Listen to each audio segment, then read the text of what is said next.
Hi everyone, the following video is a recording of our 57th Artist Feedback AMA session. The session was held in the MetaJungle Discord on December 14th and hosted by the talented Mike Schmidt and Sarah Lindsay. We want to thank Mike and Sarah for their time in reviewing 7 different NFT collections featuring all genres of photography. We also want to thank all the artists who submitted their work for review and everyone that was able to attend. This session provided great feedback on the pricing of your NFTs, the curation of your NFTs, the creation of your NFTs, as well as information about the different platforms that you can find NFTs on. We hope you find this as useful as all of us did. And with that, let's go on ahead and get into it. Cool. So, we have some cool artists with us today. The first collection is called Shades of Blue, and this is by Adnan Dani, and it's minted on Foundation. I'll go over the questions first. So, it's your overall views about the collection. Does it need any improvements? What are your views about pricing? And then there's also a note here that says, this collection has a separate piece in another collection. Do check that out. This happened because it was my first experiment with Manifold. So I did check that out, and we'll look at that while we're looking at the collection here. So I'm a big fan of Danny's work. It's very imaginative and uses a lot of fog and blues, so it's really beautiful. So let's go to the description first. So I know there's some things in the description that you could definitely go over and fix. So blue is the only color which maintain its own character in all its tones. It will always stay blue. The collection contained photos that were shot over a period of 2 years in harsh weather and fog with almost zero visibility. Definitely, it's not easy to wake up every day at 5 a.m. to look for the fog and go into the fields you want to put shoot. It says shot to shoot. But when you are passionate about art, these things cannot stop you. I love the mystery of fog, and then try to add drama after edit with all shades of blue. So after editing, it's like just to nitpick, but a couple of little grammatical things in here that you can fix. I mean, it might be a language barrier thing, but you can.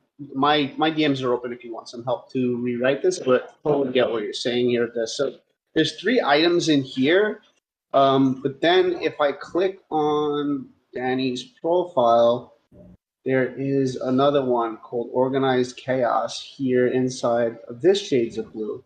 Ooh. Which is, it says collection of 1. Oh. So he must have made like a small mistake in Manifold and then didn't know how to combine these together. Do you know off the top of your head how you can just combine these into the same one? I don't think you can because you make 2 separate contracts, right? Yeah, no, I don't think he can. I know, and oh my gosh, I don't think you can burn contracts either. That's what I'm saying. What if he burned this contract and then took this Organized Chaos and put it into the other one? I believe he can burn the token, but he cannot burn the contract. Oh, so the contract will show up no matter what on it's. I think I could be wrong, but I'm pretty sure this is how it works. As soon as you make that contract, it'll show up everywhere, which is frozen. You have to get the contract right, but you can burn the tokens. So you'd be able to remove I think in Foundation you would be able to remove the cover photo, the title, maybe. That would be smart to remove all that stuff and remove the photo, and then just go on Manifold and then put that photo into the other collection. If not, check with Manifold to see if you can combine, because I know OpenSea was helping people to do that, combine their contracts, but yeah, definitely see what you can do to eliminate that other one. Yeah, for sure. That's a good point.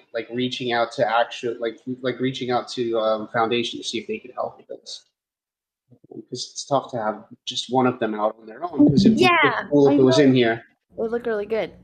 So the work is great. I mean, there's no question about that. Just a matter of kind of cleaning this up to get it all together, I guess. And I agree with you about the grammar, the little grammar errors. I believe on Foundation you can actually edit the description of the collection. And then if you're on Manifold, if you have errors in your description there, I know a lot of people don't like to do this, but you can edit your description as well. So it's not the end all be all. The good thing with Manifold is you can fix things. Why don't people like to edit the description on Manifold? Why don't people like to add the description on Manifold? You said, did you say they don't like to edit it or add the description? Well, I mean, a lot of collectors don't like us to be able to edit it. Like, they want it permanent, but with super rare, you can't, it's permanent, so you can't make those changes there. But with Manifold and through Foundation, you should still be able to edit your descriptions if you've made any spelling mistakes. You can until you freeze the contract. So supposedly there's an option to freeze the contract in Manifold. Wow, that's cool. I didn't know that. So that's a good thing. Yeah, so my contract is still open for my Lost in Transit collection. And so I'm gonna do this thing where I reach out to my collectors, since I know all of them, and try to replace what I think the weaker images are with the stronger images before I close out the contract. Before I freeze the metadata and close the contract. It's a good idea. So that's like one use for it that can be pretty cool, as long as the collectors are okay with a cooler image. We'll see. Cool. This one's Wandering but Not Lost. So let's take a read on this. Wandering but Not Lost. Solitude, paradoxically, is consummately social. No matter where we are or what we are doing, we should keep recollecting our awareness. Awareness is a diamond sitting within us, waiting to be discovered. The photo was shot in thick fog to get a minimalistic look. To draw the attention towards the subject, I used a headlight for the subject. So this sounds better articulated than the actual description, the artist name. So if you wrote this, then this is pretty well. I mean, there's like maybe one grammatical error or something in here, but it sounds pretty well articulated. They have artist name, edition, and then like the resolution and license. And then you have the attributes here, because this is, I guess, minted on Manifold as well. You could add attributes. I don't think you could add attributes on just Foundation by itself. Do you know, Sarah? No, I don't think so. If they want to add more attributes, they'd have to go and do it in the Manifold contract. Cool. I think that's the case. But super imaginative shot. It kind of reminds me of like a film still from like it feels like some underwater surreal scene. It's really interesting. So super imaginative shot. You like this shot, Sarah? Yeah, I do. I like all of the work. Like the work is just all so great. So you're just good with all that. You've got very like cohesive looking work. More the pricing that I wanted to dive into next. Cool, we will. Talking about like how imaginative. This is really cool. So like I opened this one up. I don't know about the title of this one, Horrible Sanity, because I don't get that when I look at this, but it's really trippy. I was looking at it and I was wondering like what are these goggles that he's wearing? But then when I read in the description, he actually used the app on the iPhones. It says fun fact. Wait, what's in here? Hold on. Let me read the description first. I became insane with long intervals of horrible sanity. The world wants us to be trapped in the norms of society and doesn't allow to get out of that hole. Having inner freedom in a world that expect, these little grammatical errors, just fix these, that expects us to always adjust to norms is insanity. This photo was shot on a foggy morning with temperature touching almost 3 Celsius. I used an RGB light app in my mobile to get an alien look, and I tried to blend it with the yellow colors of the flowers. Fun fact: the field was having water from the last day, so it was a little difficult to get in. But to get the desired composition, my brother sacrificed his shoes. Great. So I guess it's an app that just pumps that yellow color through the phone.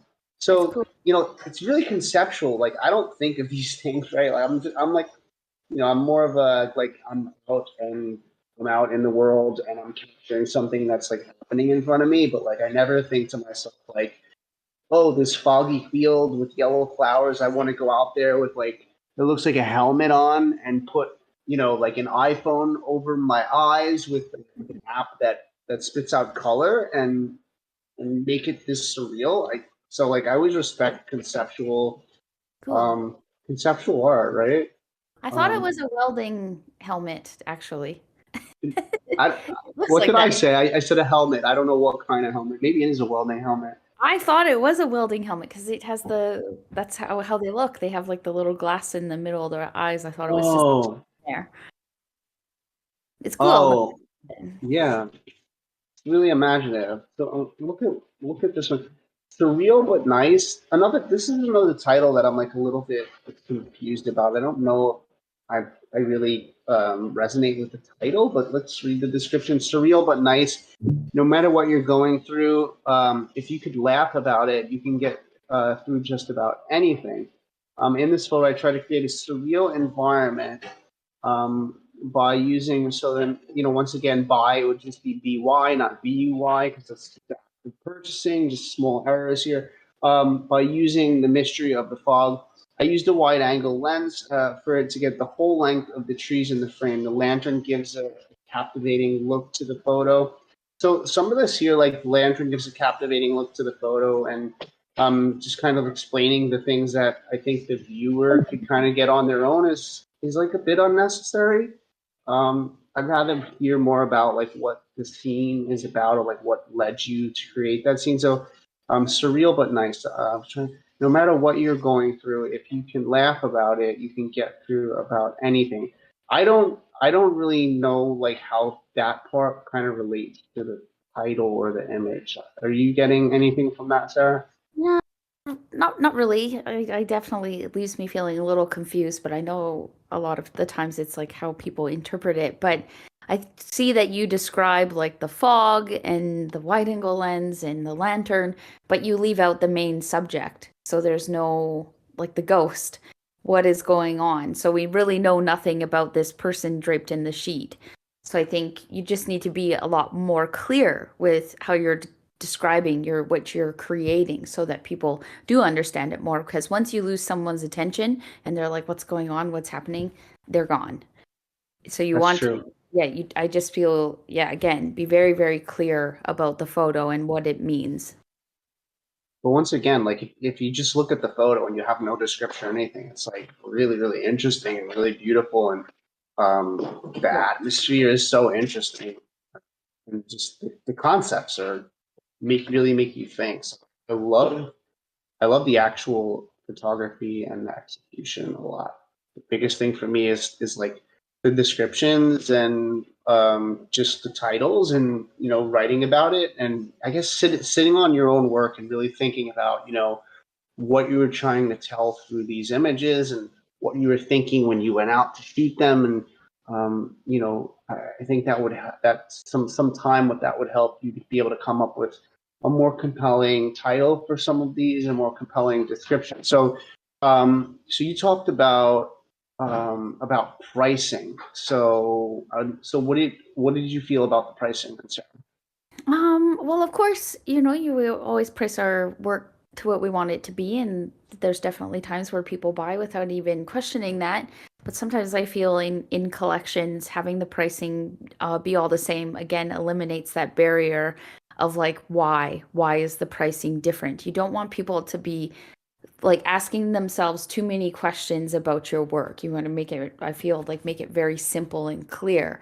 So have a good reason why the pricing is all different. But again, I do think that it would be a little bit easier to sell if they were all the same. And then I think you have set all of your reserves to 0.269, I believe. Is that on all of them? No, it's 0.1 up from each, so 269, Oh, 369, 469. yeah. But the thing is, I don't personally feel like this jump in like quality or like storytelling exactly. I mean, my favorite piece might be between one of the two cheaper ones. I don't know. So I'm a little confused by it. Like I would probably have the same price across the board on it. That is just like my opinion on the price. Let's look at the other piece that got minted in Manifold outside of the contract though too. So let's go to that.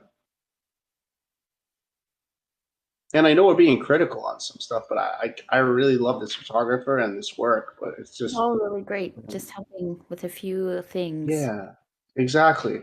So organized chaos. Let's read this one.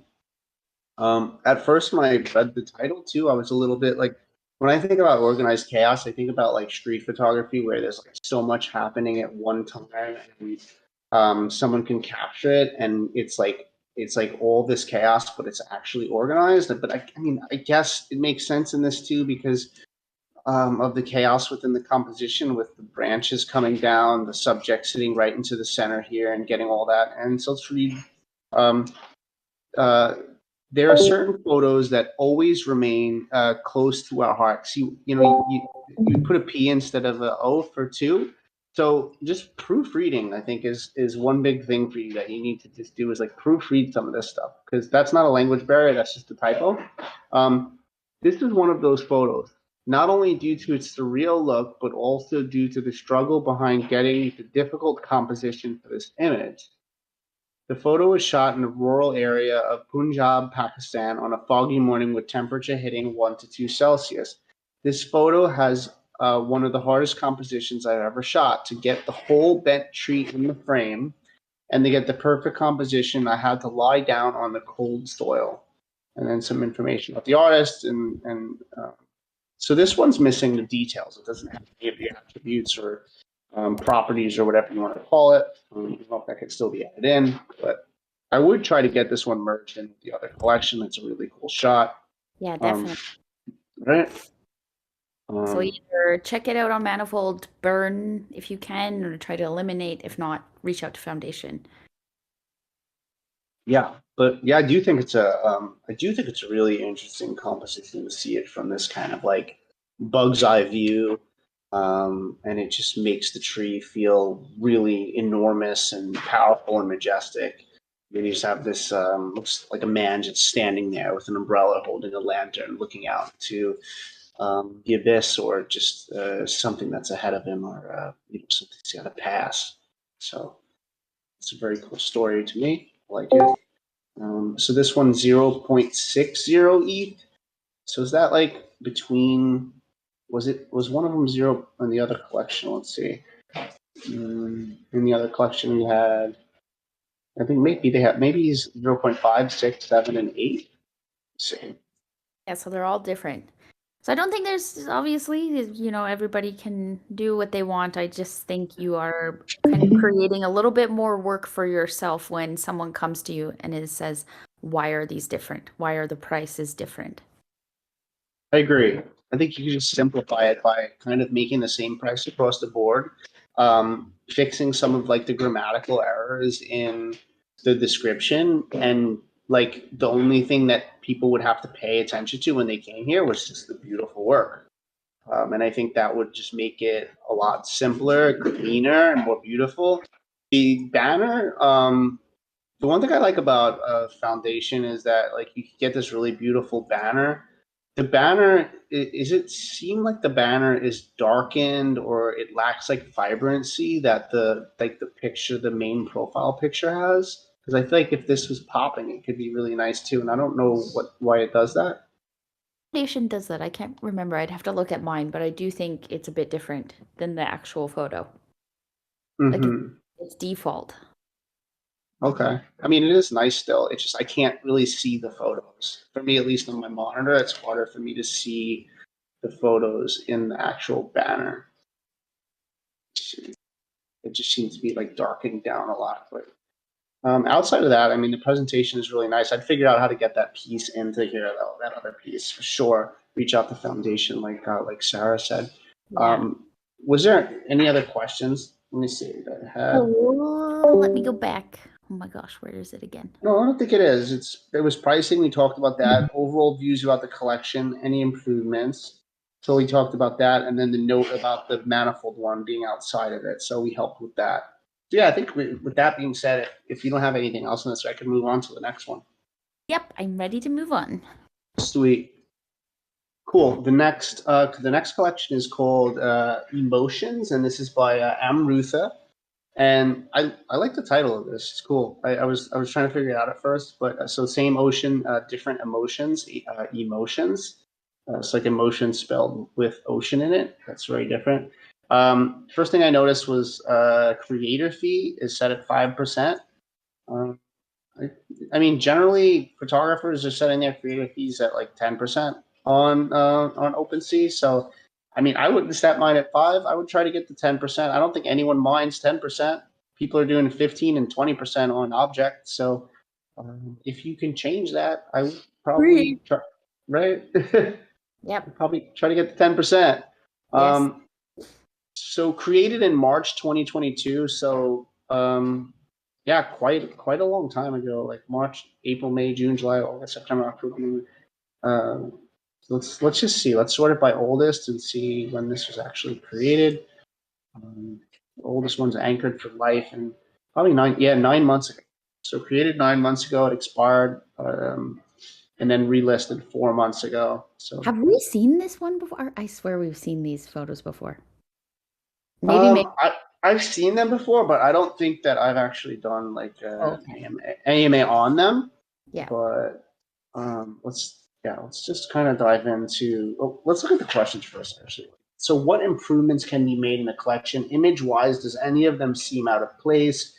Are the individual descriptions more lengthy, as I had spent more time on it, but didn't get much attention on it as expected? Or does it convey the right message? How can I improve this overall collection? Right, so that's stuff that we usually hit on anyway. Let's read the artist statement first. So emotions, same ocean, different emotions. It's a collection of 5 one-of-one black and white photographs by Amrutha VM. Photography is paused motions, which when combined with the oceans gives the viewer a vast imaginative space which floods one's eyes and mind with thoughts and revelations. Through this collection, I put forward some of my moments with the ocean along the years, which has spoke to me in different levels through different emotions. I have tried my level best to show the utmost justice to the frames with my obscura. I'm a 25-year-old multi-genre photographer from Kerala, India, more into macro product and landscape photography.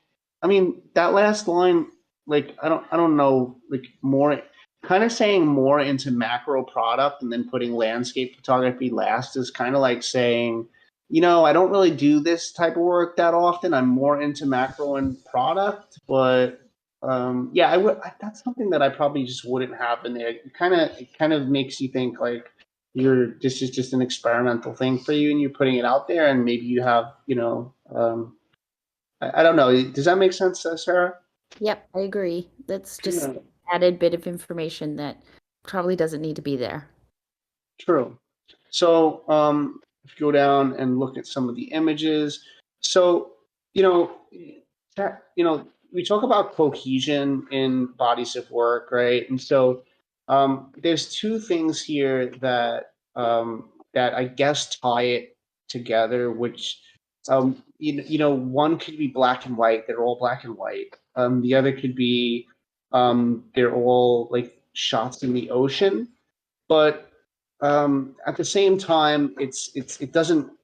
When I really look into it and I look through each image and I try to feel through each image, it doesn't actually feel as cohesive as like your first look at it because it has that ocean element vibe and it has the black and white vibe, and that's just sort of how I feel about it. So, two images, for instance, like the first two images, like okay, so anchored for life. This is shipwrecks at the shore. Always create a wonder in every visitor. Each perceives the story in their own imagination. It could be lines of sorrows, or in a sense, rays of hope. The ships might not have reached its destination, but itself becomes a universe of its own with all types of life in it. I love that description. I think that's really cool that, these ships that sometimes don't make it, they become like these remnants of the ocean and create this universe of wildlife and moss and all sorts of stuff inside of it. I think that's really, really cool. But it's just that just seems like different from, like Against the Light. Like Against the Light is about something to me that's completely different. So certain life reminds us of how privileged we are, at the same time cursed too. With no stable internet and less contact with mainland, I witnessed a childhood not spoiled by the harsh hands of technology, where children were content with the still beach and coconut husks, and were friends with the crabs and lagoon fish. Also, witnessing such surreal skies every day was indeed a paradise to some and cursed land for others. I also love this description. I really like the writing of Amrutha. I think it's really, really good. It puts us in a position where we have to really think about that situation, right? Like, so on one hand, in the States, we have all this access to technology and such, and but it seems like where she's brought up, they had, it was like the little things in life that were more beautiful and made more sense, which probably are the things that are more important. Like you mentioned here, content with a still beach and coconut husks, and friends with the crabs and lagoon fish. It makes me feel nostalgic to when I was a child at the beach, and like I used to dig into the sand, and the sand crabs would be on my hands, and I was out witnessing real life and surreal skies and all of that other stuff. Where I feel like a lot of the children today are sort of immersed in their iPads and such, and I think anything in moderation is okay. Like I think there's positives to technology, and I think there's disadvantages to being too immersed in it. So like this is what I get from this scene. So like it's quite a different story than the anchored and sort of like deserted ships are, right? Yeah. I think when you're doing like a collection, you want to have an overall theme, an overall story, and then each piece sort of supports that story. And it makes it really simple rather than almost everything having its own story. Yeah, that would be more of like a one of one, or like an addition that you could do outside of it, right? Like if you one of these pieces really speaks to you, like Against the Light, and you wanted to do like an edition of 10 or 15 on Manifold or something, and then have this little story that speaks to that subject of technology versus traditional lifestyle, then that makes more sense to me than being in the collection. The photo on its own, I think it's a pretty beautiful photo. I mean, I feel like it's a little bit dark in the shadows. Like I would like to see like a little bit more detail on the child.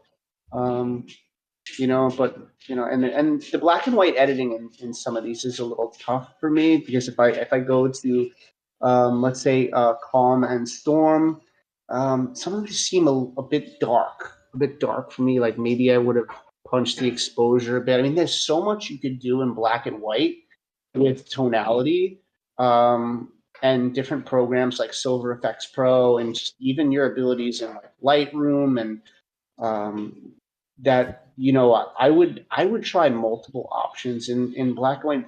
A lot of the details are getting lost for me here in a shot like this. Like there's trees in the background and stuff, but they just become this sort of just black kind of blob. And I feel like we miss some details in the sky.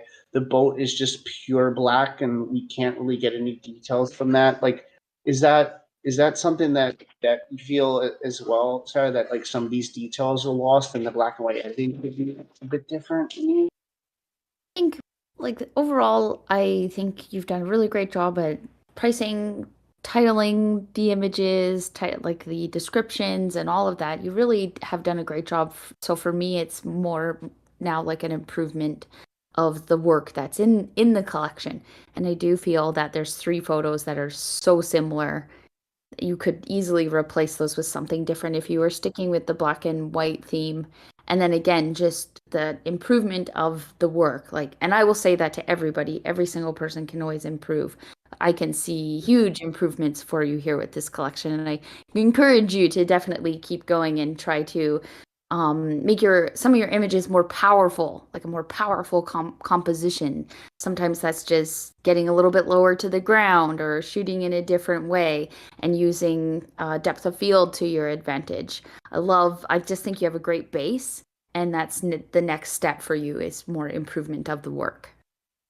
I agree. I think it's if there was 2 images to keep for me here, it's like Against the Light and Milky Sea. Like I feel like they could possibly fit in here together, but like it's sort of like the Anchored for Life, the Calm and Storm, and then the Homecoming, which is another, it seems more like a tugboat image that's coming out. Let me see if I can make it a little smaller so we can see it better. It's a great theme. But even on this image that we are looking at right now, like my photographer eye can see a lot of errors and just things that would really help improve the work.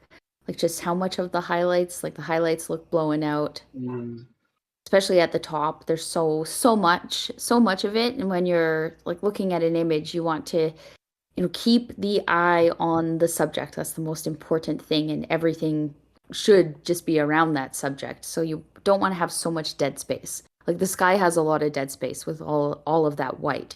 And our eye will go to that white all the time. We look at this photo, we're going to go whoop right up to the white of the sky, and we're going to leave the frame rather than look at the actual boat.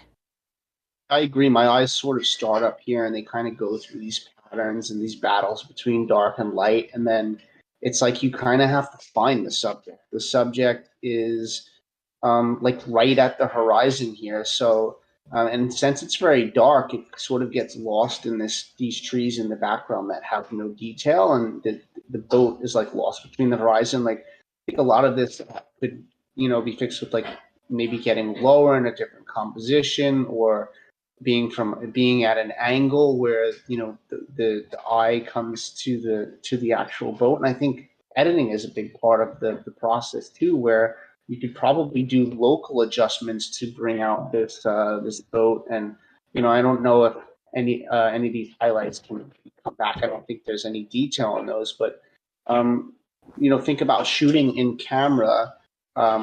There's some settings in some cameras where it takes account for the highlights not getting blown out, and shooting for those highlights not to get blown out, because a lot of times the shadows can be recovered. But I think local adjustments on the boat and stuff to really make that pop. So outside of that, let's take a look at like the descriptions, because we haven't looked at the description. Well, we looked at 2 of the descriptions. So Milky Sea, for instance, black and white images themselves tell a story, accompanied by the time and frame drag of slow shutter. It just encaptivates us into it by telling the story within not a moment, but a spectrum of time. That spectrum just depicts the infinite opportunity at the same time, the unknown ending situations. So this shot for me is more about minimalism. Less is more.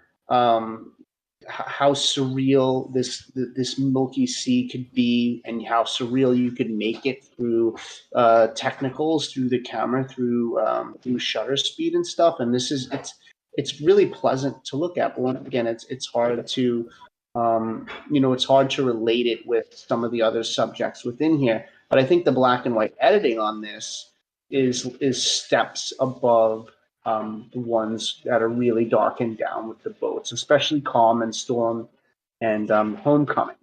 Now, outside of that, the like properties and stuff.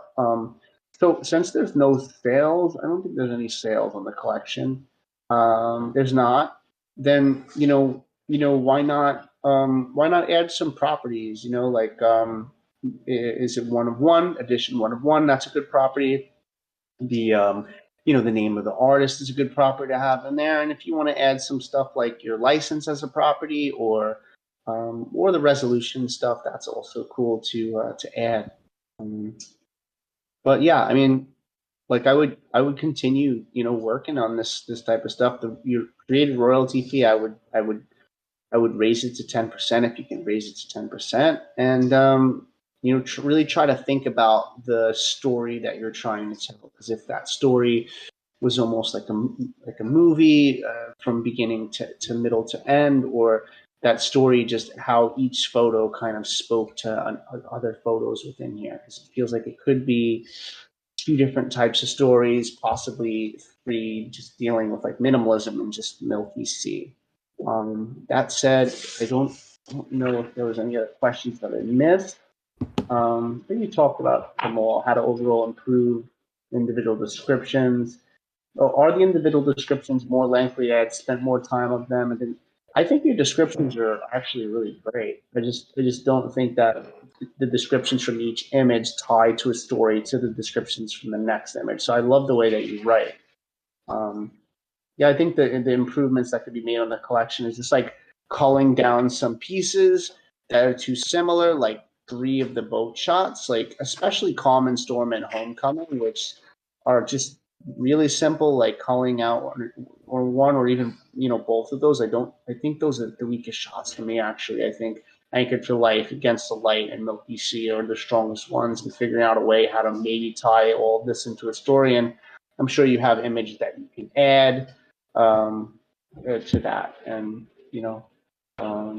then just sort of marketing the collection in a way of talking about those pieces. I mean, there's another way you can go about it too, is if you wanted to do an open edition of like the best shot, do you think, or wanted to do editions of it. But do you have anything else on this one, Sarah? I really think that we've really dissected this one enough, and what I said about just the improvement of work is really what I wanted to add. But so much is so good about this, so definitely keep going because you're obviously on the right path. Absolutely, totally agree. Cool. With that, we have the next, not a collection, but it's a piece on known origin. This is actually the first time I've talked about something on known origin. I have not used it. It's cool. It is layered. This is called Don. I don't know if I'm going to say this right. Quixote, Quixote. I guarantee that's not how you say it. This is by Mustafa Urbas, and his question is, I'll be very happy if you interpret it as a composition. I think this one wants us to talk about the composition. Is there a feeling of depth in this photo? I think both of those things are like really strong points in this image, actually. I think the composition is really, really beautiful. I mean, you have this man walking down this, this short path. It looks like everything else around it is water. You talked about depth. Yeah, I mean, we live in a three-dimensional world, and showing different dimensions in photography could be a really beautiful thing to captivate the viewer and understand scale. And there's just a lot happening here. There's lots of beautiful geometry, reflections, and just layers upon layers. It's like, where's he going off to, and where does this lead out to? It's It's cool. It's a beautiful, beautiful shot. I don't, that's the questions asked, but no questions about pricing. And I think pricing is a concern of mine. Why is 0.0113 dollars? Shouldn't it be more than that if it's ETH? I don't know. Is it ETH? I don't know. Well, that's like the symbol for ETH, right? Yeah. Well, what's the price of ETH right now? Well, mine will be in Canadian.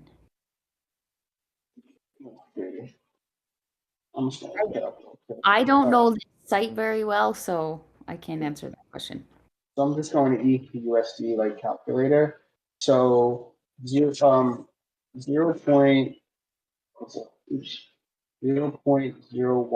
ETH. Yeah, it actually is 1348. Right. Okay, so yeah, I mean, for only having 15 editions, I think that's really low. It's like, so, like, what's 13 calculator? And ETH is actually doing pretty good now compared to how it's been during the past few months. So, $13 times 15. It's like $195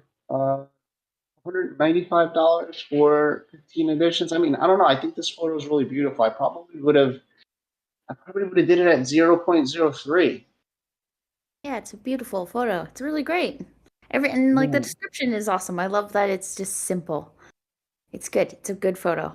Yeah, no matter how big things and obstacles are in front of you, remember that every victory starts with one step. Yeah, it's beautiful because like he's kind of at the beginning of something that looks like a complex voyage because there is so much depth in this image. He's got the edition size, the resolution, EPI. It's Turkey. Wish I was in the spot where it was in Turkey. And this was taken in 2016. What happens if I expand this? Okay, that's just a license. 177 people saw it and 2 favorited it. And there's 5 available. So that means 10 sold. So congrats on that. 10 selling. I guess there's more people on known origin than I thought.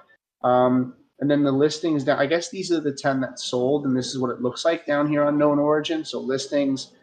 I've seen some names on here that I know, like Risen,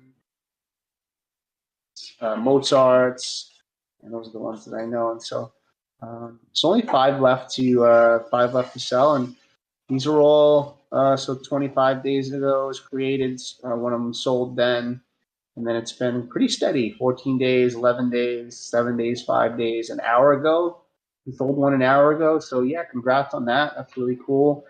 Piece is really beautiful. I mean, I don't know how much more I can really say about this. Same. It's awesome. Just get it sold out and then keep kind of increasing your price the more you go along. Yeah, let's click on it his name real quick and see like what known origin looks like. So that's really cool. That's a great image. I usually take photos on minimal portrait and documentary works. I still continue to learn. See you in new projects. So he only has got 1 edition on here. I'd be interested to hear from the artist actually if they're here. You know, why did they choose known origin over, like, let's say, like Manifold or OpenSea or something like that? Because I don't know much about I wonder if it's more common for them in Turkey. That's kind of what I was thinking.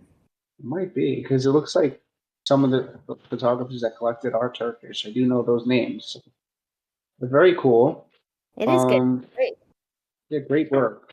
All right, so next collection, Beauty and Nature. This one's by Mo Ruffy, and he just really wants honest feedback. Mo Ruffy likes honest feedback. What do you think of the title? Please, I need honest review on these photographs. So the title is Beauty and Nature. I mean, I think it's a pretty simple title. I think it's kind of generic. I feel like I've seen this title maybe 5 times or so since I've been in the NFT space. I think you could come up with something a bit more poetic than this. I do love the typeface you used for this this main image. That looks really beautiful. Let's see the banner. I think the banner needs some work. It looks like it may be like a finger here, and then the sunset and stuff. But it's kind of hard to grasp exactly what this banner is.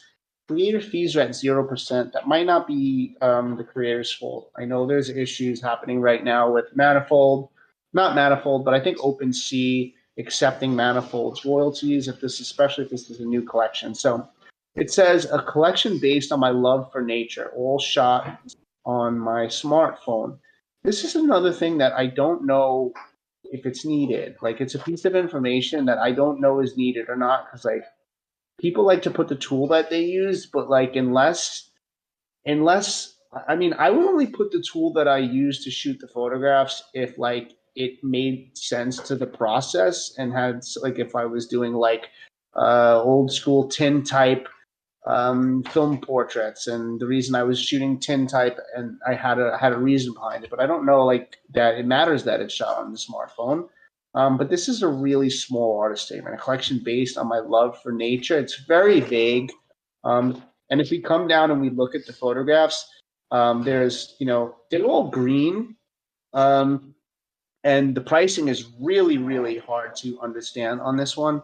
So, and that's because like 4 out of the 5 shots are praying mantis, and it seems like they were.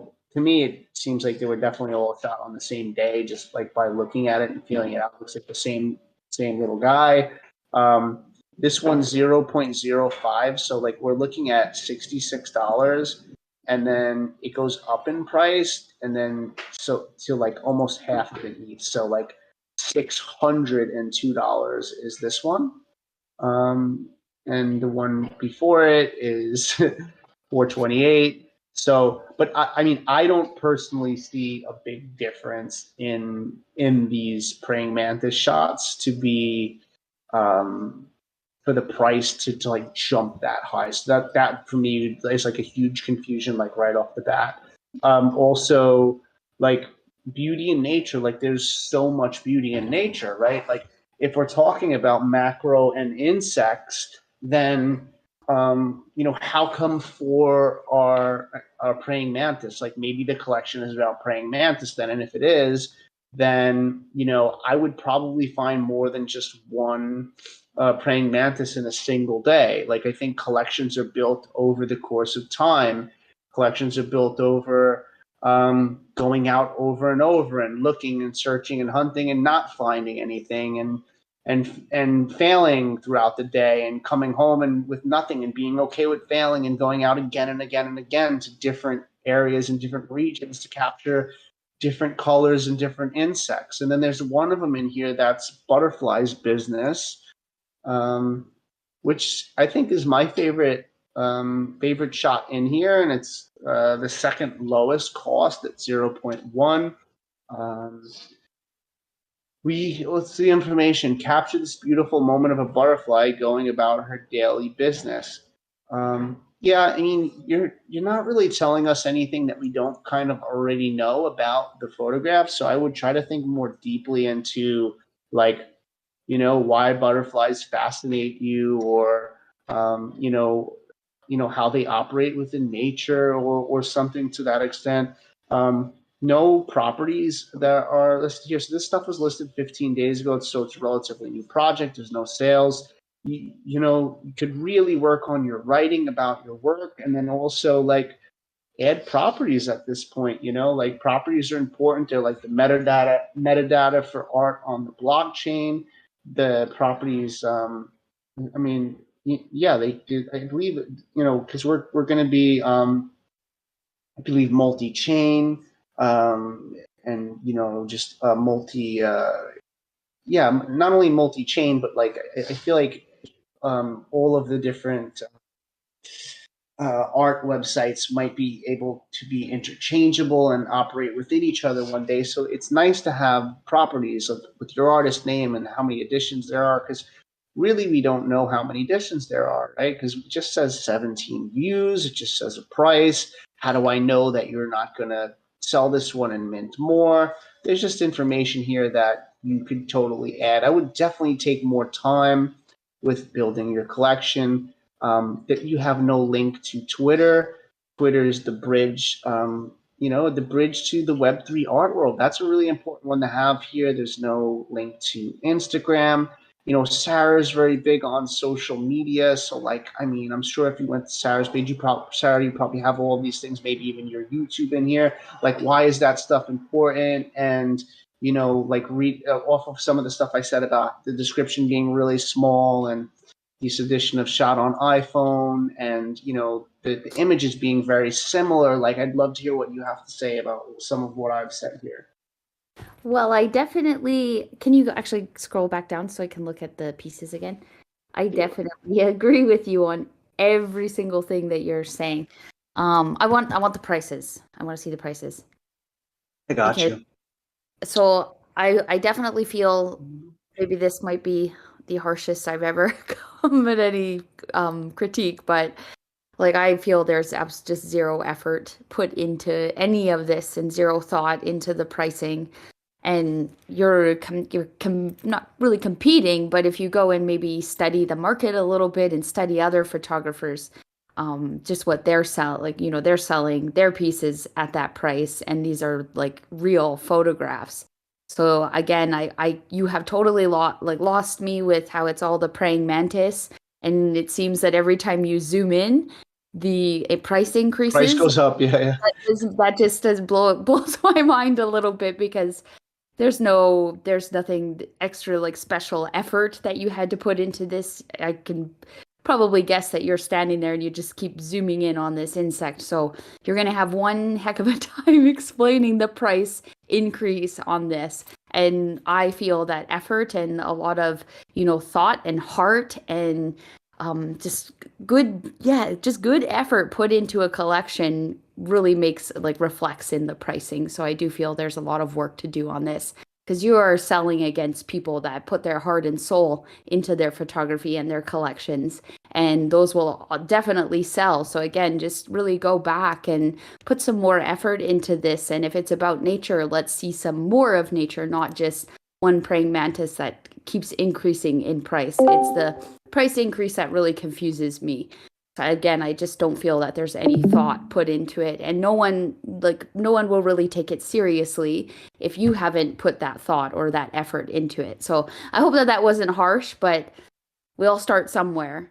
And again, yeah, take the smartphone out of there. I just think that does nothing but, again, adds to the lack of effort put into this photography collection. And more description, and the title, Beauty in Nature. I don't know if it's because the title was already taken. I don't know if that's how OpenSea works, but why is there the underscore at the end of it, and like your capitals? Usually a title will have capitals. So I definitely think the entire collection needs some cleanup. Yeah, I completely agree on all of that. You know, and you know, Morafi said, you know, please, I need honest review on these photographs. So like, you know, for us to sugarcoat things, it just doesn't help anyone really grow. You know, and when I look at pricing and I think about like how pricing works in my, you know, in the way that I price my own work, my pricing incrementally goes up based on usually past collections that have sold out at a certain price range, or my evolution in my own craft.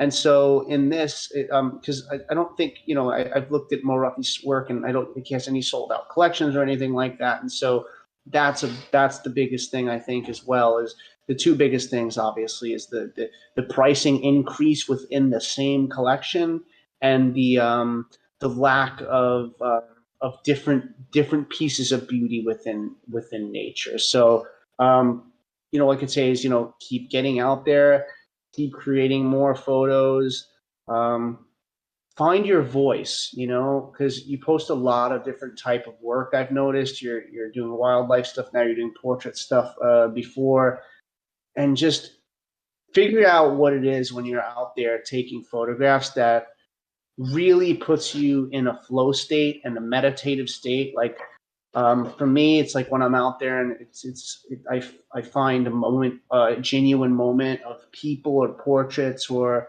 solitude where I click the shutter button down and I get this feeling of like this high I get from it, or this feeling of like accomplishment that I captured a moment in time that like really means something to me. So I think having self-awareness about like when you get that feeling that puts you in that flow state, and like which type of photography is going to do that for you. So I just think that you have a lot of experimenting to still do, a lot of growing to still do, and you know, you've got yourself here into the NFT space, you know, and it's very early, so I commend you on that.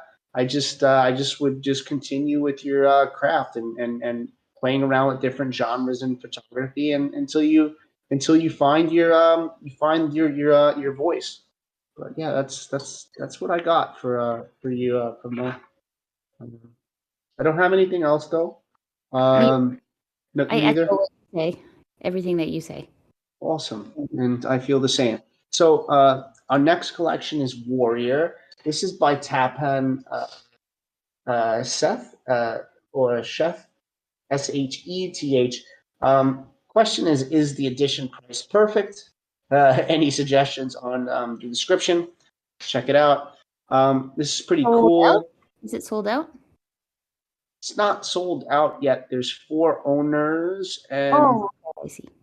oof, though, man, this creator royalty fees 0.25%.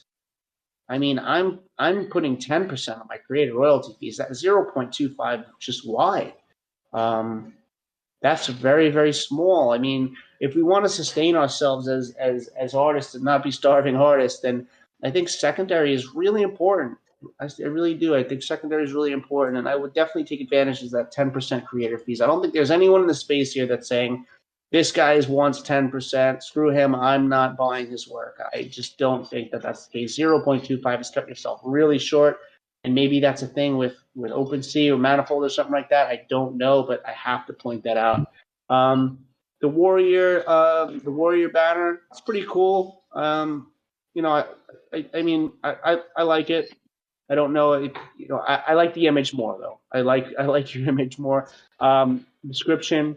So your artist statement is lacking, in my opinion. Warrior collection of 18 editions of African lion portrait. You go more into detail in the actual description, but like, why not have that in the main artist statement too? So let's take a look at the photograph first of all. I think it's really unique. Let me open it up. I think it's a really unique piece. You see a lot of wildlife and lions and stuff, but this one's really cool because it's right after a battle with another alpha lion, and supposedly this lion wins, and you can see the blood, and you can see the scrapes and probably old cuts from old battles from this lion. As far as editing goes, you didn't ask about editing, but for me, it's a bit stylized. It feels it's a bit painterly and stylized. It's a little less true to life than I normally see. I don't know if I mind it so much. I really like the shot. My personal editing probably would have probably been a little bit different, but let's see. The most common trait of a lion are strength, majesty, justice, courage, and military strength. So I was a little confused about the military strength part. Is that did they get together and because I don't know, I don't understand that part. But the lion spirit animal has a human-like soft side too. The ancient and modern stories, Androcles and Elsa, give the king of the jungle an added meaning as kind and devoted to those who treat it justly. When I read that, I was like, well, I hope if I one day meet a lion in the jungle that it's human-like and soft towards me. This shot is from Masai Mara, Kenya, where I saw this amazing male resting after a territorial fight with another male lion. We were late to witness the fight, but was lucky enough to capture this amazing portrait of a warrior who won the fight. And then the license information. So, like, I like that description. It talks about what their traits are: strength, majesty, justice, courage, military strength. It also talks about how they have a soft side. They're human-like in some sense, that they're not all kill and shred and take. Yeah, so really good. But like, we're in the artist statement, we're missing some of this articulation that you have here. Take a look here. Properties, really good to see your name in the properties. But I never see anybody put their edition size in the properties. That's like one of the most important things for me. And I just over and over, I do AMA every week, and I always talk about this. And the edition size is never in there. And maybe it's because people think because the edition size is up here, 18 items, that why does it need to be down there? And I think the reason it should be down there is because the future of cross-platform, and what happens if something happens with OpenSea and they're not operating anymore, and you have to move your items somewhere else. Like, I don't know, maybe those properties, those metadata properties would help you when you have to move to another platform to show that, hey, these additions and the properties carry over as my signature and metadata is saying that those additions carry over. The price for me, is it perfect? I don't know. It's pretty good though. I mean, it's a great piece. 0.036, 48 US dollars. I mean, there's 18 items. 18 is a little bit weird of an edition size for me. I probably would have went for like 15 editions at 0.036, but that's just me. I think the price is good though. I don't think you're overvaluing yourself by any means. And and so far, 3 of them sold. You own one of them. There's 15 left. I see Sunny up there. Anything from you, Sarah, on this one? I think the exact same as you, and I've seen this image so many times. Like all over social media. Well, that's good. It's getting marketed well. Yeah. Yeah, definitely have seen it quite a bit. So it's great. I love this one. I think you really nailed it, honestly. Okay, sorry, but back up. I'm curious how many sold. Sometimes I can't. I struggle with reading. Oh, it's only 3. Okay. Yeah, sometimes I can't figure it out. I accidentally bought something on secondary once. I don't know. Oh my God, because you thought that the primary was sold out? Oh, I thought that it was still available on the primary. It was an edition. I got so confused, and then it was not available. Anyways, I ended up putting it on secondary. That's not bad though. I can't read OpenSea very, very well. I always look at owners, and then just know that one of the owners is the artist. So then, if it says 4 owners, that means 3 people own it. If it says 10 owners, it means 9 people own it. Okay. Outside of the original artist. So only 3 have sold, but like this is an iconic image that I think, and a majestic image where I think, it eventually settles out and we're just kind of in a slow market. Yeah. I think it'll sell. I think it's great. You did a great job. I kind of feel sad. I mean, this is totally off topic. I feel sad for the lion because it's hurt. The other day, Sabode posted, he shares a lot of lion stuff. He shared a video, and I woke up, and it was the first thing that I saw, and it was actually of like a lioness, like the prey ran into the lioness's mouth, and I thought it was holding its cub. I thought it was holding like its little cub, and I was like, oh, cute. And then I was like, oh my God, no, that's a snack. It's not a baby. Oh, nature's cruel. I know. I have such a hard time seeing the nature photos, but this is cool. This is a great shot. Good job. Yeah, it really is. Cool. I don't think there's anything else on that. I think Warrior will do really well. Try to retweet it out. I think up here you could probably have your Twitter though, right? This is like a share. Let me see if on the main thing you have your Twitter. No. So yeah, put your Twitter up here. Put your Instagram up here. Like, I have a question. Is Sabode not a collector of this? How is he not? I think he is, but we're gonna have to DM after this. Yeah, we feel bad. Yeah, we should DM him and be like, "Excuse me, why are you?" Yeah, I agree. But I'd love to hear from the artist about the creator fees being 0.025%. That's the lowest I've ever seen, outside of 0, obviously. So, that's it. I like the Warrior a lot. It's great. Let's move on to the next collection. The next collection is it's called Ashura Day, and this interests me a lot because I've seen these Ashura mourning collections before, where everybody comes out and mourns. And we'll read the description. But this happens in Istanbul, and it's somewhere I was recently, and I'd love to have been there during this. The questions, this is by Metin Barak. And how do you think it looks? What are the missing points? Very simple questions here. We're going to cover that without even thinking about it. I can go to you want me to go to the questions? I'm just slow.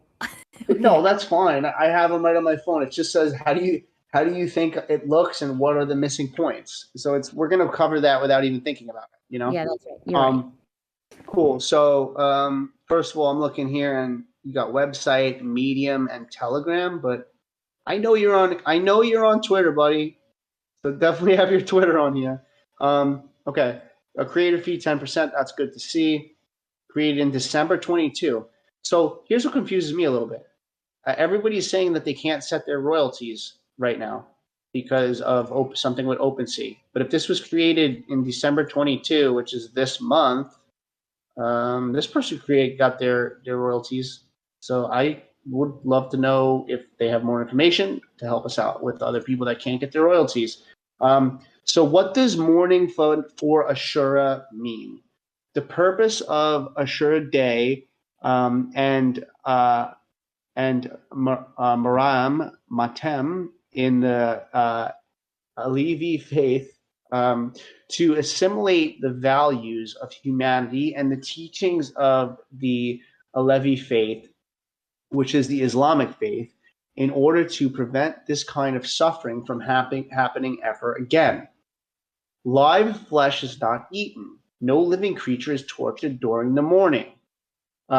This photo was taken in Istanbul, taken in 2017. This is a still from the ceremony of sorrow during the mourning of Ashura. So, I mean, I would change that to these photos since this is a collection.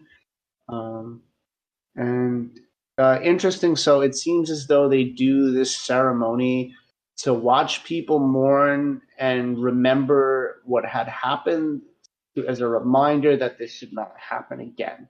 So I jump into the collection and I looked at the photos in here. And the one thing that really stands out to me is that there's not a lot of context. And the reason that I figured out that there's not a lot of context is that all of these shots are taken on you shoot Canon, right, Sarah? These are all taken on a 135 millimeter lens. So that's really telephoto. So what was the focal length again? 135. They're all shot on. Yeah, they were all shot on 135. And so while 135 could create beautiful portraits like this shot right here, which is like I think the most compelling portrait for me within this collection, it's also really tough at 135 millimeters to show the environment and what's happening around it. So like even shots like this first shot, Alignment, which was shot at 135, I feel like it's claustrophobic to me. Like there's, it's just you're at the edges. We really have no space. It's just like the people are all lined up at the edge of each edge of the shot, and like I really have no idea what's going on around me. So it's really hard for me to resonate with this shot and understand like what this story is about. I'm confused. I don't think there's enough information in this, and as if this was shot at 35 millimeters or 50 millimeters and possibly even 85 millimeters instead of 135, then we would have so much more context. So this shot also, I was surprised that this is shot at 135. You must be really far away. And I think this is where I'm getting at more of like showing some more context of like what this ceremony is about. I'm having trouble opening it with OpenSea, but let me see if I can get it bigger. Anyway. Yeah, there's a lot more context here in this shot. So like, I don't know why you would need the last. Oh my gosh, let me get back to. I don't know why you would need even the first shot of Alignment if we have just almost the same exact shot, just with more context here for ceremonial parades. So like Alignment would be one where I'd probably call that out. And then some of the portraits are really nice, like this Faith one.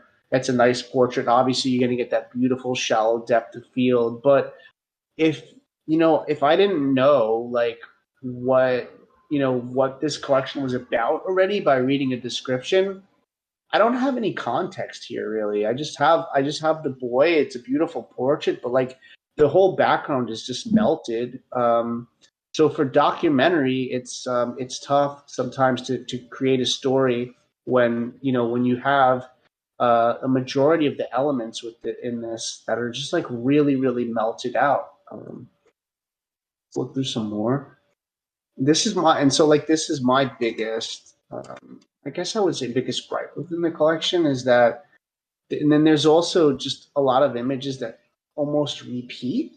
So I would call down some of these close-up portraits. So like you have like prayer, inner cry. So let's open up prayer. I didn't really get prayer from this when I saw it.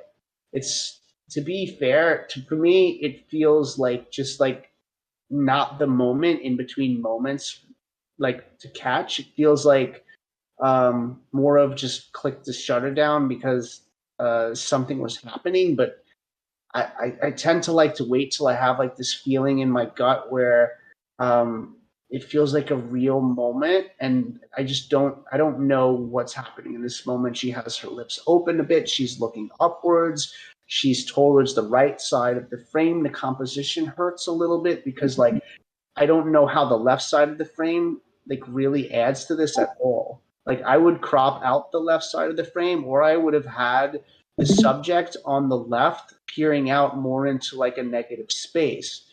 So that would be like something I have here. But for the most part, my general constructive feedback on this is just the lack of um, the lack of environment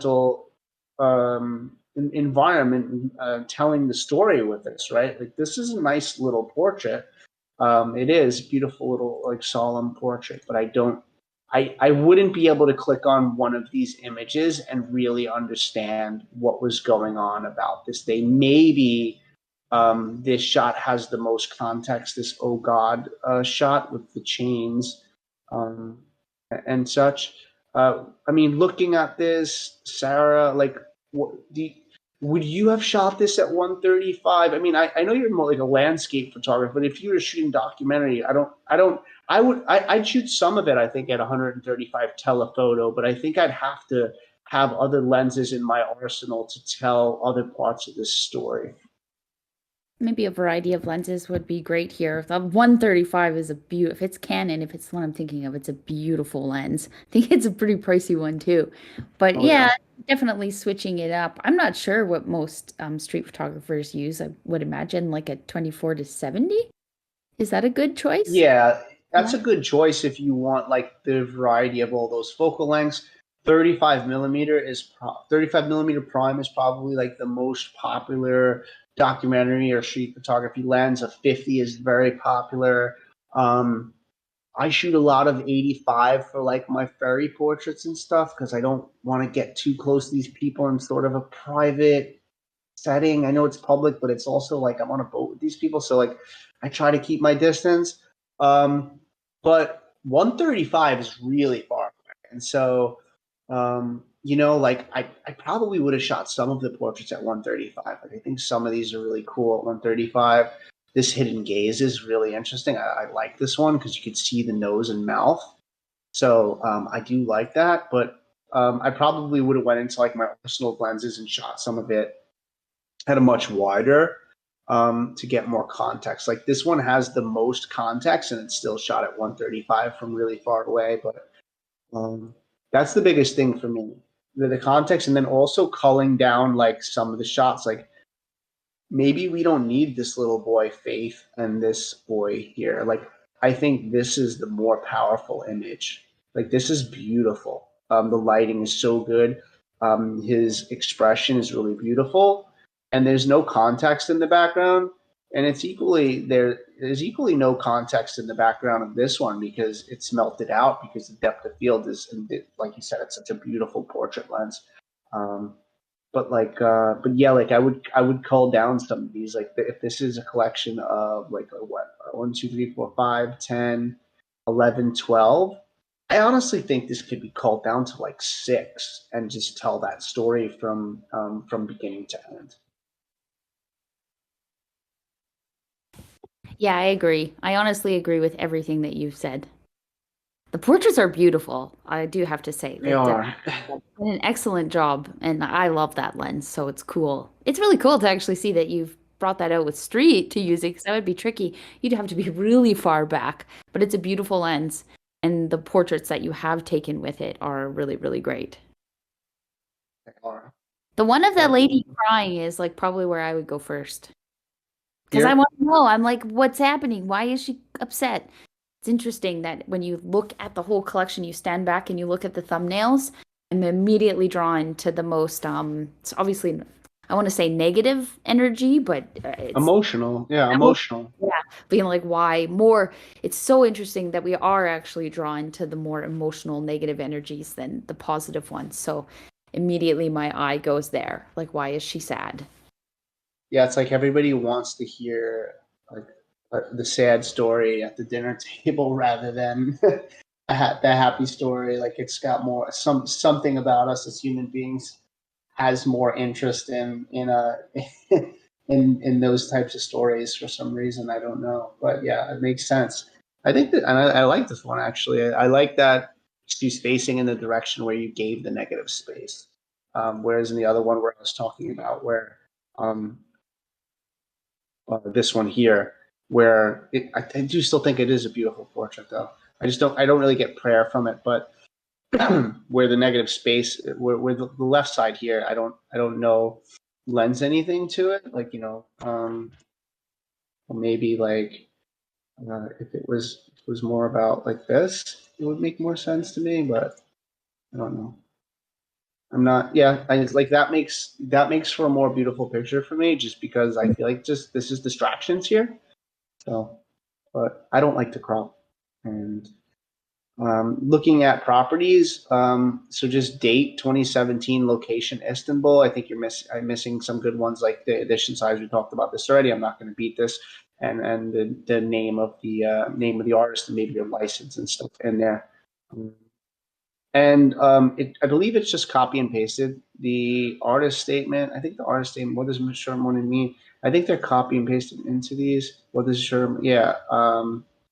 So I don't know. Some collectors like a description of that specific image, so that no, sometimes the description for collectors builds a greater bond with them, and maybe it's not the best idea just to copy and paste the artist statement. It could feel lazy, but yeah, biggest thing for me, I would call down some of these images, the best ones.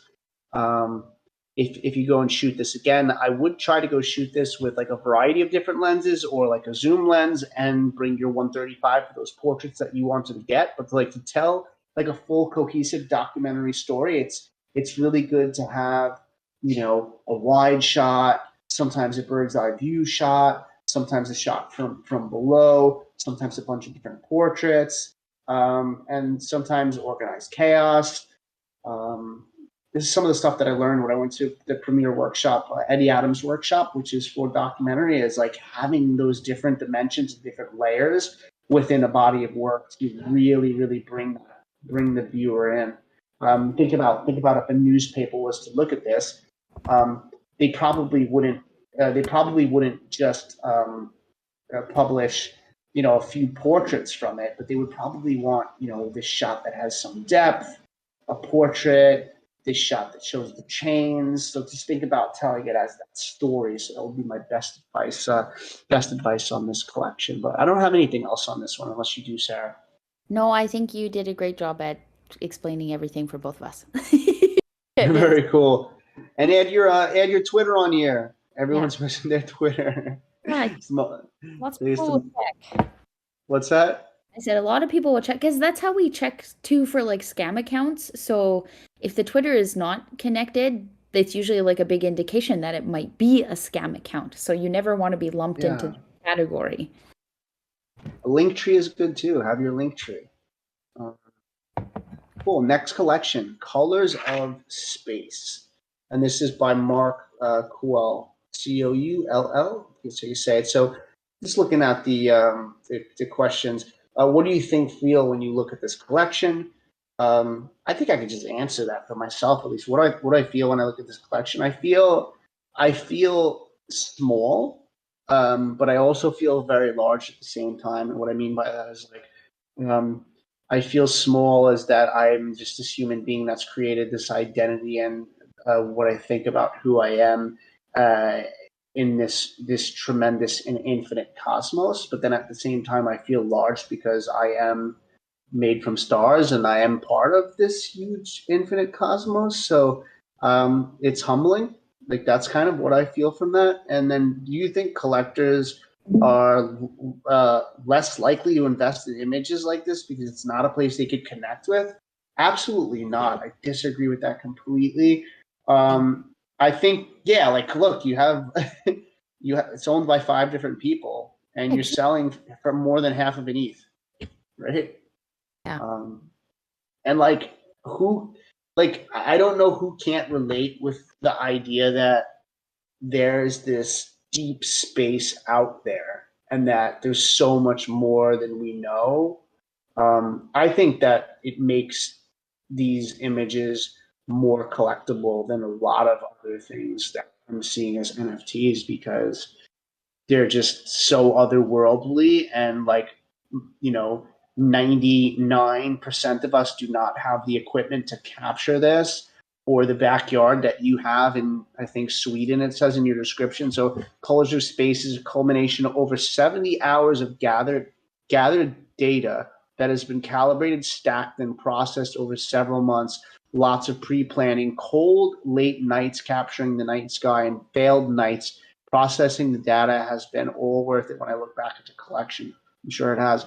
The images are captured using my own gear from my backyard here in Scotland.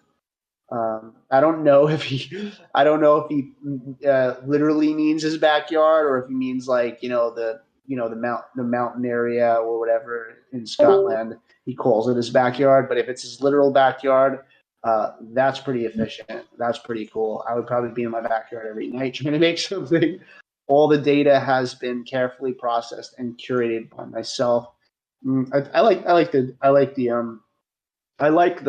artist statement, but I would kind of like to hear more something a little bit more personal about like why are you choosing deep space over every other genre of photography? Like what is it about deep space that like really draws you in? Like that's what I want to know about that too. Like this other stuff's cool, knowing that's just 70 hours of and lots of pre-planning. And I know there's a lot of cold nights when it comes to this, a lot of failure, just like in any other genre. But I do want to hear a little bit more personal stuff about you and why this photography. Um, how do you market this collection in the current bear market? I'd market it the same way that I'd market in the bull market. Like I don't like I don't really do anything different in the bear market than I do in the bull market. That's me personally. Like I guess maybe you have to consider like pricing a little bit differently in the bear market, bull market, or maybe you don't because 0.6 ETH is actually less US dollar value in the bear market than it is in the bull market. It's like if investors are coming in with like outside cash or whatever their currency is, they're actually have the ability now to buy art for a lot cheaper than they would in a bull market. I don't do that much different in a bull market or a bear market. I mean, tell the story. Like that's the most important part to me is like tell the story, reward your collectors, maybe create a collector chat where you guys talk about like the work and what you have coming out, what you're releasing, talk about this work in spaces. You could create your own Discord channel about deep space photography, and then people could look up to you for how you create such beautiful images. I think there's a lot of ways to do it. I don't know if you have anything to add, Sarah. No, I think that this collection is so cool. Though in terms of the marketing, I agree with Mike. Maybe in the description tell a little bit more about yourself and just anything, any information you think to add. I think you have a really unique opportunity to share a lot about deep space like on Twitter and the process, and it would be so cool to see the behind the scenes of taking these images. I've seen some people do it before, and I think you're in a position where you have power with education because not a lot of people know about deep space. So I would definitely go like very factual and how you create it and the process of creating it. I don't know if you know the photographer Intrepid. I think that's his account name. His name's Rob, and he's an Australian photographer. He he doesn't do deep space photography, but this just for some reason reminds me of him. And when he like shares his work, it's very educational. Like he's like an engineer and a science guy, and it's just so cool how Rob, he's awesome. Like he has some really unique shots, and just the way that he's described them is just so fascinating. So I see this opportunity for you with deep space. Like you have this chance to educate people about it. Yeah, look at his tweet. Like look at his pinned tweet storm.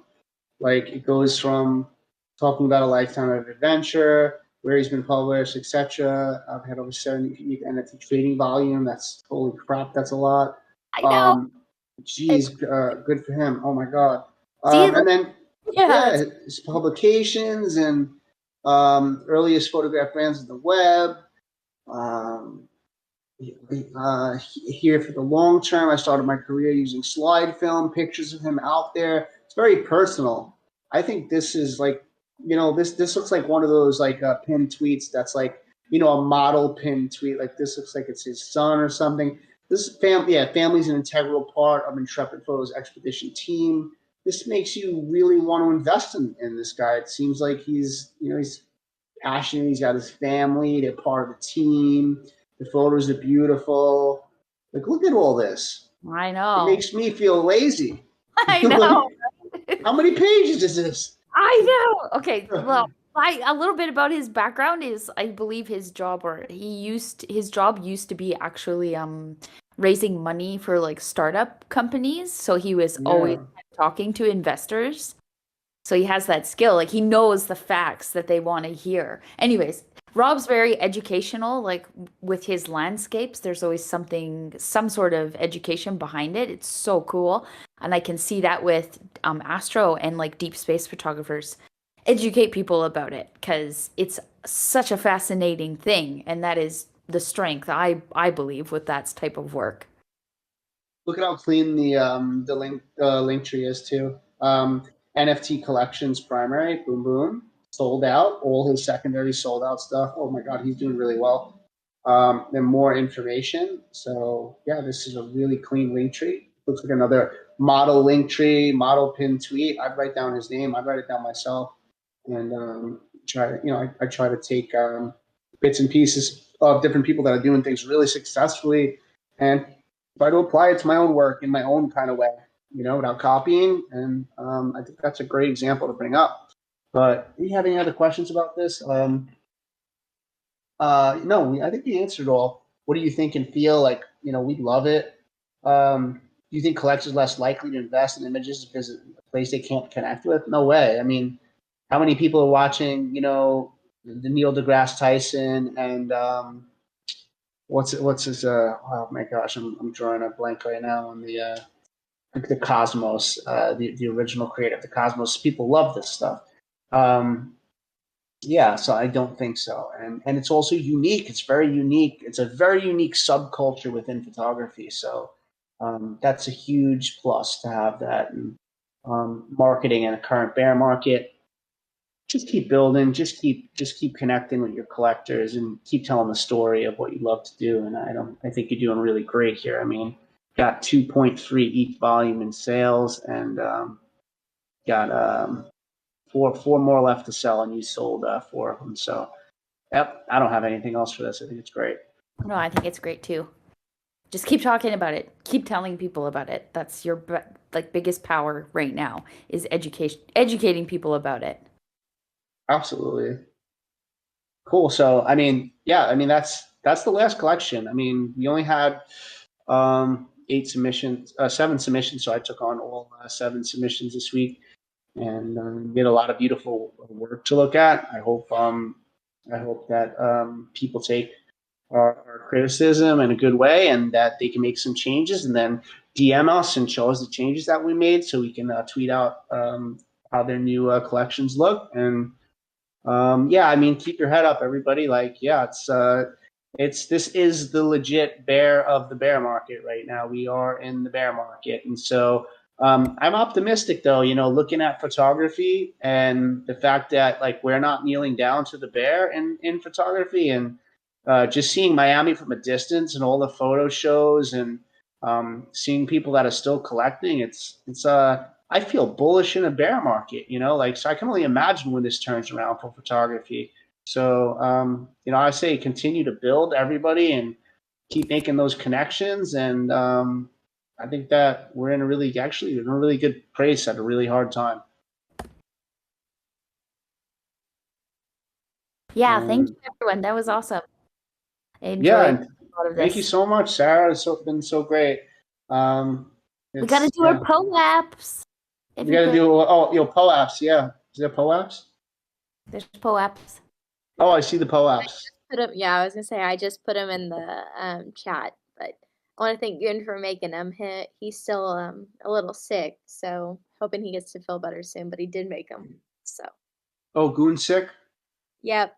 I'm sick today too. Yeah, I hope I get better today. So, but great AMA, guys. Thank you. Collect your POAPs, and I see Mo Ruffy is typing. I'm gonna look back in the chat and here and read all this stuff. So you guys are really thankful for the honest reviews. We always try to be honest and constructive because we want to see people grow. So yeah, hoping to see you guys next week. If you were here this week, you could also submit a collection for next week, as long as it's different from the one this week. And so with that being said, POAP is a proof of participation. So it's basically like an NFT kind of that doesn't really have value. It's more of like a reward for participating, but maybe one day it could have value. Who knows? So I would get your POAP. There's a little app you can use, poap.xyz. That's how I get my POAPs. I just put in my spatial.eth and get my POAP. So cool, guys. Thanks for being here. If anyone has anything, my DMs are open. I love you guys, and we'll catch up soon. Thanks again so much, Sarah, and Boss Mom Goon, and everyone on the team who helps, and everyone who showed up. I see Durak out there.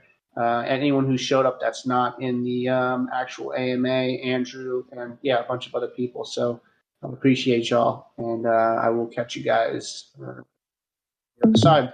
Peace. Bye.